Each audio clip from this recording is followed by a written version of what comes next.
Tell me, how did you discover jiu-jitsu? I discovered it. I went to a graduation party for a friend of mine's son who had joined here, and I met Anthony Johnston and Alec actually, and they said, "Oh, you should come on in. You should come on in." And I planned to. I was going to, and I eventually did. I think this was in June or July, and I signed up here in August, and we had just run the San Diego Marathon. We were looking for something to do, just for fun, something to do, and they talked me into coming here, and was pretty much hooked right away, and I've been here ever since. What grabbed you when you came in? One, the people were great. Anthony Johnston in particular welcomed me like I was a long-lost family member, and everybody was super friendly, super nice. And then from the first class I took, it was a little rougher around the edges back then, but it was so much fun. It was just a blast. Not only the jiu-jitsu and the MMA, but just the atmosphere. It was fun. It was funny. We laughed.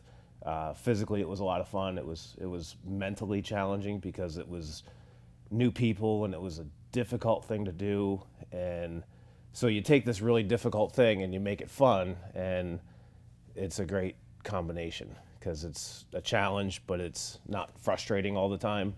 And you see little improvements and you get a little bit better and you start catching things that you learned, and it just gets more and more fun the longer you're here. So that was pretty much it. I came in, I think I officially signed up August 20th, but I was here for a couple weeks before that because Ken wouldn't do the paperwork. He didn't do the paperwork back then. Another guy here did. He wouldn't talk about it. So I had said, look, I don't really care what it costs. I just want to join. Just give me the paperwork. I don't care. Just sign me up. I don't really care. And no, the other guy will take care of that. Just keep coming. And so I did. I had a cauliflower from Joe Roach before I'd even signed up for classes. He didn't have my signature on anything, and Joe would kick me in the ear real hard and cauliflowered up my ear. And but that's the way we did it back then. It's not like that anymore. But just, it was a lot of fun. It was a great bunch of people, and it still is. It's why I'm still here. Any bumps in the roads or any points where you got discouraged along the way at all? Honestly, no. The bumps, a couple knee surgeries, which were not really related to this, just kind of wear and tear from life. But no, I can't say I ever got discouraged. It's not always a ton of fun. It usually is, but it's not always a great time. Sometimes you're kind of tired, you come dragging in and you think, oh, why am I here? I should have just stayed home. But then once you're going, all of a sudden you're good again. It's like you come in with a little bit of an injury, your back's hurting, your knees hurting, your shoulders hurting, and you think, oh, why did I bother? I should have just stayed home. But then after a round or two, you're glad you're here. It's been hard to get here. I've never come and regretted coming. And I always tell people that when they're, especially my wife who trains, that I'm sore from running or I'm tired from this. It's like, just get there. Once you're there, you're glad you're there. I've never come here and thought, I definitely should have stayed home today. So I can't say I went through that. I've never been discouraged. I've never thought about quitting. I never went home and had to go back to the drawing board. It's pretty much been great every time. Awesome. What's it like having your wife train here? It's a lot of fun. She, I think I was here 7 or 8 years before she even stepped foot in the place. She always hung around. Back when we used to do a lot of MMA fights and grappling matches, she always went along. So she knew everybody. And you get bored with your workout routines, going to the gym, jogging, triathlons, whatever. And so she tried the kickboxing classes here and actually Muay Thai with Kevin Seaman. She tried that and enjoyed it. And just like everybody else, they see us over on the other side doing jiu-jitsu, and they think, what are they doing over there? I kind of want to try that. We had a women's only class here for a while, and they were discouraged from coming over to the other side. I'm not sure why, but they were. I think they were told that the other class would just sit on them and make it miserable for them. But some of the people were looking over there, and let's go check that out. And they did, and eventually almost everybody ends up in the jiu-jitsu side. And not to say they ever quit the other things, but I still really enjoy doing Muay Thai when I get a chance to do it. But like I said, they look on the other side, and that's what happened to her. She saw what we're doing and thought, oh, don't try that. And like a lot of people, got hooked. You realize it's not a physical thing; it's a mental thing. It's a mental game. You don't lose because you're smaller or weaker. You lost because you didn't know something or you didn't know how to deal with something they threw at you. And that's what gets in people's heads, and that's what keeps you coming. And I think that's what got her here. It's been really fun having her here. That's what I was going to ask. Like, some people might come here so they get away. No, we're pretty tight. I know we got those guys. She and I are pretty close. We do everything together. We're not one of those couples that needs their own space. We're pretty tight. It's just that without kids, and it's just the two of us, we have a pretty good relationship. So I've actually really enjoyed having her here. We have our disputes, our debates on what's okay and what's not, and what moves are okay and what's not, and what's good training practice and what's not. And I think I win those because I've been here a lot longer. I don't really win them, but in my opinion, I'm right. So. Excellent. So obviously before jiu-jitsu, you did. I was playing a lot of hockey. Yeah, like how did that prepare you for this in any way? Is there any connection there at all? Like, not really. It is two different worlds. Hockey is obviously much more of a team sport. This is a team sport in the sense you need your other people, but there's always people here. It's not as formal. There's no formal practice, so you don't have to be anywhere at any particular time. You can show up or not show up. Whereas hockey, you have to be there. You have to be there for practice. You have to be there for games. So it's a little more freewheeling. But the two aren't really. I still enjoy playing hockey once in a while. I have a friend of mine's a state trooper, and he puts the team together for the state police. Now they always are short on people, so that's about the only hockey I still play is for them. And it is a lot different. I enjoy this more, especially if I've gotten a little older and the body starts to wear down a little bit. Hockey, you have to be pretty much 100% physically engaged all the time. Whereas here, with a couple, my knees are good now because of surgeries, but just the other bumps and bruises that wear down, you can work around them here. Whereas hockey, it's tough to work around that stuff. I think the work ethic did. Hockey takes a lot of work ethic. It's back when you're young, it's practices at 6 a.m. and then you have to get to school and you have to it's 5-6 days a week, so you have to be there for that. And but no, this is the two aren't really related, and I do enjoy this more. I was still playing some when I joined here, and I used to kind of think, I'm a hockey player, but I do jiu-jitsu, and now I'm just a jiu-jitsu guy. Hockey, like I said, I still got my equipment. We've moved twice now, and every time I think, maybe I should just give this stuff away. But I hold on to it, and then Todd calls me to come play with the police, and I'm glad I have it and go out and do that. But they're not really related. I can't say one really helped with the other. You mentioned your involvement with the MMA program and stuff like here at Tai Kai. Yeah, it used to be a big thing. Yeah, how was that, and like what it was fun this time. We had so much fun. We did have so much fun. Like a lot of good things, it kind of ran its course and came to an end. Not an abrupt end, but it just kind of fizzled out.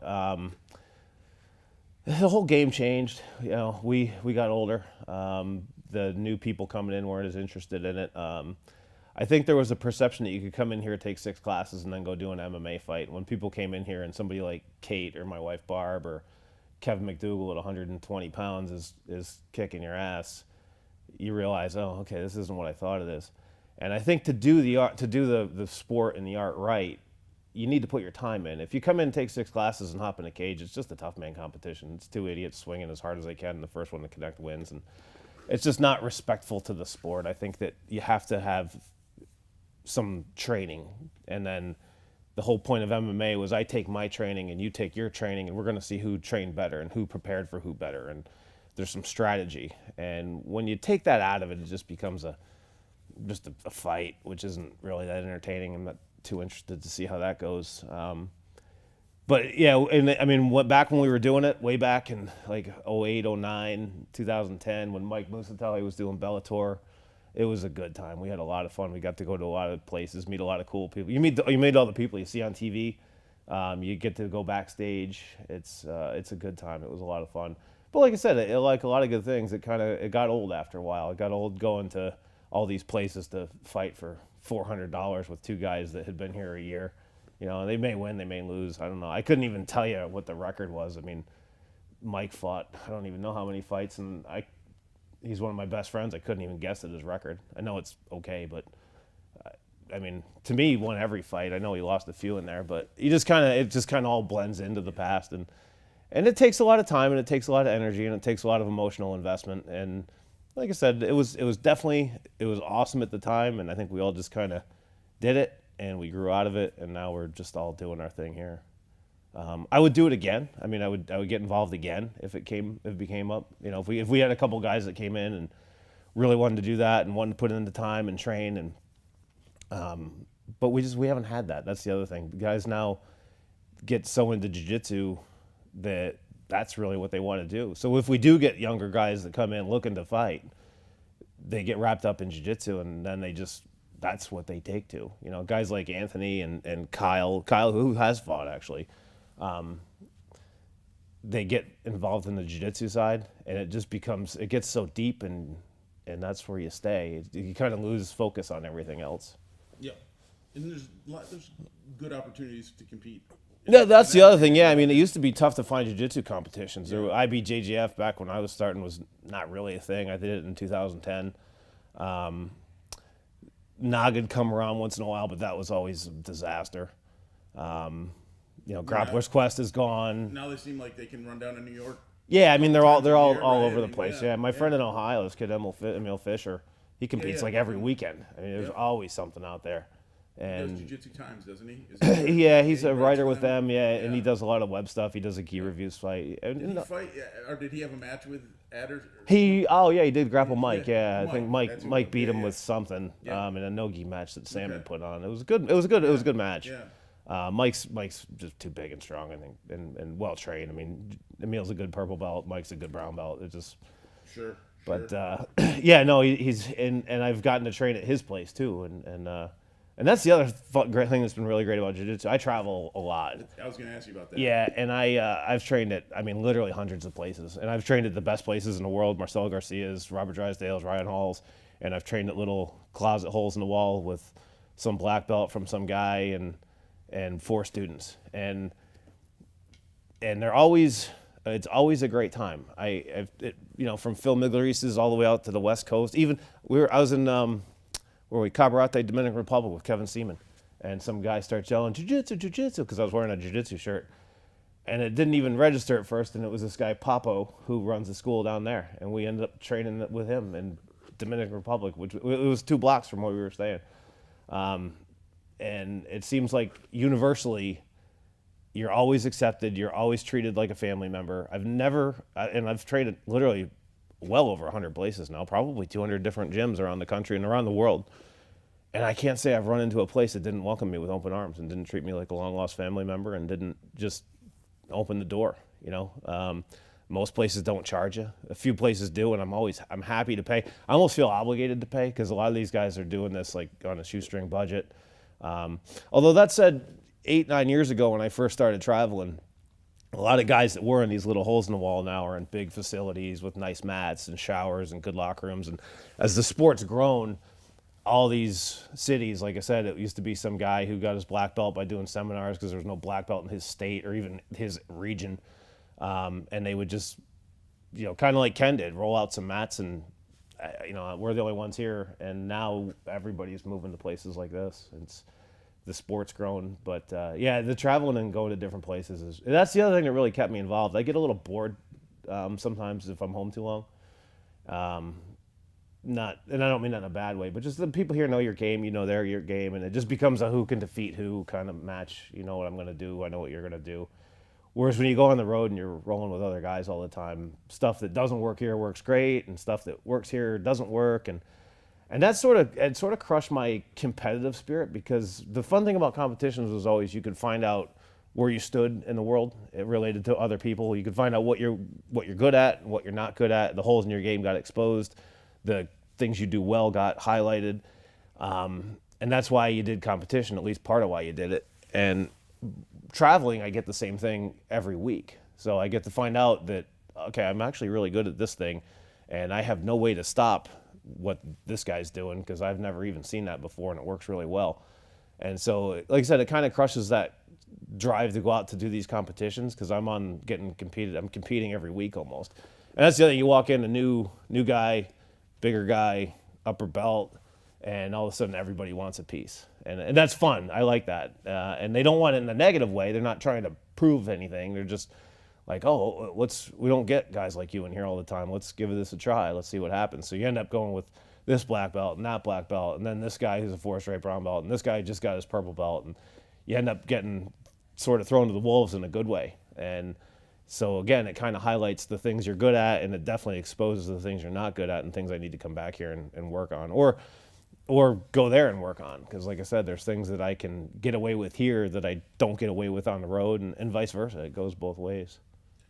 So, in all those travels, I mean, has it given you a deeper appreciation for this place? It has, yeah. Our facility, Ken's always been top notch on the facility. Of all, I mean, in Vegas, Robert Drysdale's place is like this. His is this nice, and he's a huge name in a huge city with other big names there. You know, Ken's always been on the forefront of keeping the place nice. The nice showers, the professional level cleaning. It's given me a big appreciation for the facility we have. As far as the population goes, our population is just like everybody else's. We got really good guys, we got some not so good guys, we got new guys, we got old guys, we got, you know, white collar guys, blue collar guys, we got guys who are not good but will give you a hell of a fight, and then we've got guys who are really good who don't really give you much of a fight. And it's like that everywhere. Our student body is just like the student body everywhere else is. I've been fortunate enough to train at Marcelo Garcia's a bunch of times, and everyone always asks how those guys are. And I would say his middle of the pack guys are just like any other middle of the pack guys. He's got his world level competitors, and he's got a bunch of them. I mean, they're one of the best gyms in the country, if not the world.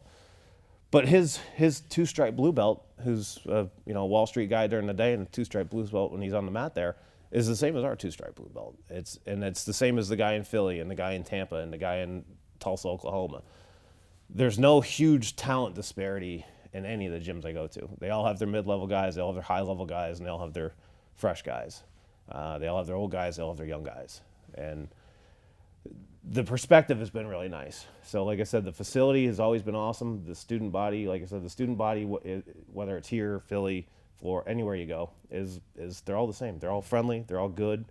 I go some places where the talent is amazing, and I go some places where the talent is, kind of average. But they always universally are super friendly, super welcoming, and really fun to be there. So tell me, I mean, what does having Tai Kai here mean for you? I mean, it's a home. I always will call this my home school. I'll always call Ken my instructor, even though Steve has taught me, Dennis has taught me, Joe's taught me, Ben. I've learned from everybody here. I always consider Ken my instructor. I always consider this my home school, and it is nice to come home. It is always nice to come home and try some of the new stuff I learned on the road, or just bring back some warm-up techniques or whatever I learned on the road. But this is always going to be home, and this is always going to be my family. I am close with my family. I like my family. None of them live around here. But this really is, for a guy who's not from here, and my wife's not from here either, so she has no family here. This is family for us. Definitely, and everybody, there's not one person here I can point to and say, I don't really like this guy. We don't have a single person here that I don't like or consider a family member, and I don't even know all their names. I mean, there's people over there. There's blue belts. I don't know their names, but they're our guys, and they're our blue belts, and they're our family. So that's really what it is. I think it's family. Some of my best friends are here. All of my closest friends are here. We all have friends from outside here. Everybody does, but I mean, this is, like I said, this is the family. The wedding, we were at a wedding yesterday. You were there, and it was the majority of the people were from here, because the two people that got married, Kate and Tomas, were all family, and I think everybody feels that way. I don't think I'm unique in feeling that way. I think we all kind of get that feeling. Agreed. So got a promotion to black belt coming up. Yeah. What I mean, do you think about it at all? I mean, no, not really. You've been doing it so long. Tell me about it. Everyone. Oh, are you worried? Are you worried? And no, I'm not worried at all. I've been doing this 6 days a week for 11 years now. I've done it here. I've done it there. I've trained with the best in the world. I've trained with the middle of the world. You're not going to throw something to me I haven't seen. Physically, I'm up for it. it's the kind of thing now I just kind of want to get past it. It's just something to get around. It's not to say I'm not looking forward to it. I am looking forward to it. But it's not, I come here every Sunday and I roll with all purple belts and up, mostly brown belts and up for 10 rounds. I've trained at other schools with guys who you see on TV and the internet. And I was in Drysdale's working with a guy, and later that night I saw him didn't know who he was, just some tall Canadian kid. That night I saw him on TV on The Ultimate Fighter in a casino. I was like, I was just training with that guy. Didn't know who he was. I still don't know his name, but so yeah, I've been through a lot. I've been in deep waters. I've rolled with good guys. So no, I'm not worried about the test. I'm more just interested in getting through it, getting past it. Yeah, and I didn't necessarily mean like, are you worried about it? But do you think like I'm gonna be a black belt? Like, or is it just a next logical no, step yeah, it's just kind of the next logical step. I've told this story to a lot of people, but when I was a white belt, Ken was the only black belt around, and Joe and Dennis might have been blue or purple belts, and they were to me killers back then. They still are, but they were back then. So I thought, okay, well, I'm not very good right now, but by the time I get to blue belt, I'll be pretty good by then. And then you become a blue belt, and you're like, oh, I really thought I'd be better by now. Blue belts were always, I thought, really good, and I don't really know much, and I'm a blue belt now. But by the time I get the purple belt, that's when I'll be pretty tough. I've never met a purple belt that wasn't really good. So when I get the purple belt, by then I'll be really good. And then you take the time and the years and you get the purple belt, and you think, shit, but I thought really by the time I got here, I'd be better than this. But now I'm a purple belt, so I guess maybe by the time I'm a brown belt, because it's certainly brown belts, they're killers. I've never met a brown belt I could even hang with. So by the time I'm a brown belt, I'll be really good by then.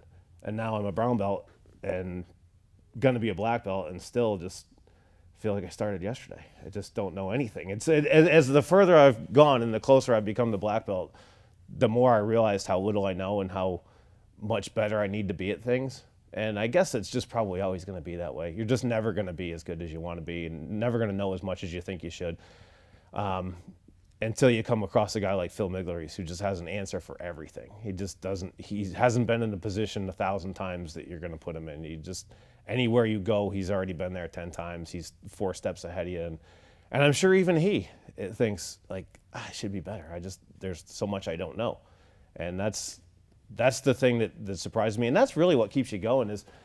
It's almost like you'll never catch up. You'll never learn it all. You'll never know it all. You'll never master it all. Because I am at the point now where there's things I'm just not going to do. There's parts of games I'm not going to play.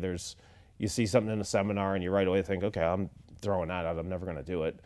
And then there are things you get pretty good at. There's, moves you get good at. There's pathways you take every time that you get pretty good at.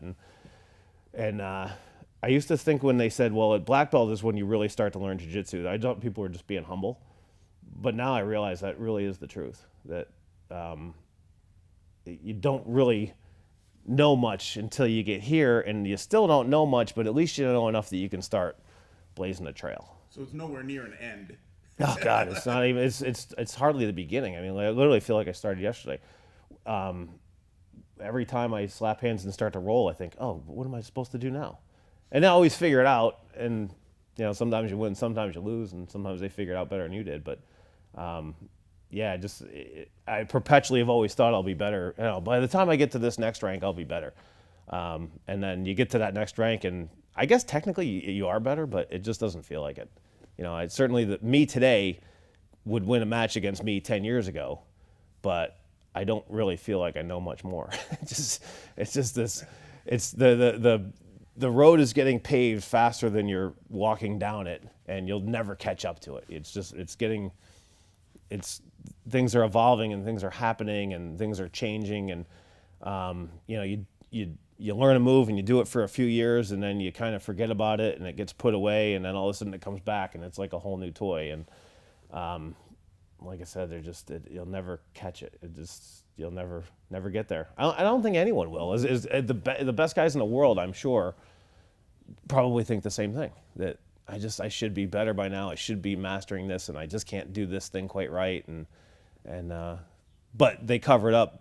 We all cover it up by being really good at other things. I'm sure Marcelo Garcia's got a hole in his game somewhere.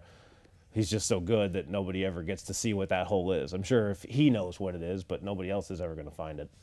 And I see that in myself. I just, there are so many things I don't know, so many things I'm not good at. You get people who ask a question and I have no idea.